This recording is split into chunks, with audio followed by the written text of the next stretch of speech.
আজকে আমি করতে চলেছি গেট রেডি উইথ মি। তো চলো আমি পরবো এই জামাটা, তো চলো পরে আসি। তো জামাটা আমি পরে ফেলেছি, আমাকে কেমন লাগছে অবশ্যই কমেন্ট করে জানাও। এখন হালকা একটু মেকআপ করে নেব, দেন তারপরে বেরোবো। তো কোথায় যাচ্ছি সেটা আগে বলে নিই। আজকে আমি যাচ্ছি কল্যাণী কোর্টে, আমার একটু কাজ আছে সেই কারণে। তো আস্তে আস্তে সবটাই তোমাদের সাথে ক্লিয়ার করব আর সবটাই তোমাদের সাথে শেয়ার করব। তো চলো দেখতে থাকো। সত্যি কথা বলতে আমি না মেকআপ করতেই পারি না, যেটুকু শিখিয়েছে আমার বোন শিখিয়েছে। যাই হোক, যেটুকু পারি সেটুকুই তোমাদের সাথে শেয়ার করি। সবার প্রথমে ইউজ করে নিলাম টোনার, তারপরে ইউজ করছি সিরাম, তারপরে ইউজ করব ক্রিম। তো দেখতেই পাচ্ছ, আর আমাকে কেমন লাগছে অবশ্যই কমেন্ট করে জানিও। আর আমার স্কিন এতটাই সেন্সিটিভ, যাই ইউজ করি না কেন গোটা বেরিয়ে যায়, সেই কারণে আমি স্কিনে খুব একটা বেশি কিছু লাগাই না।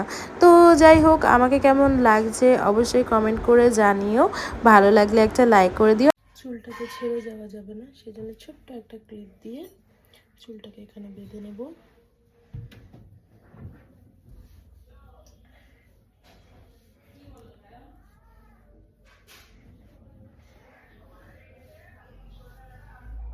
সাজুগুজু করেছি আর ঢং করবো না, সেটা কি কখনো হতে পারে?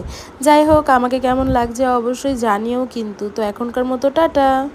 তো আমাকে কেমন লাগছে অবশ্যই কমেন্ট করে জানিও। তো এখন তো বেরোবো, আজকে হয়তো তোমাদের সাথে এত কথা বলতে পারবো না। তো যাই হোক, আজকের মতো এইটুকুই, দেখা হচ্ছে নেক্সট ব্লগে।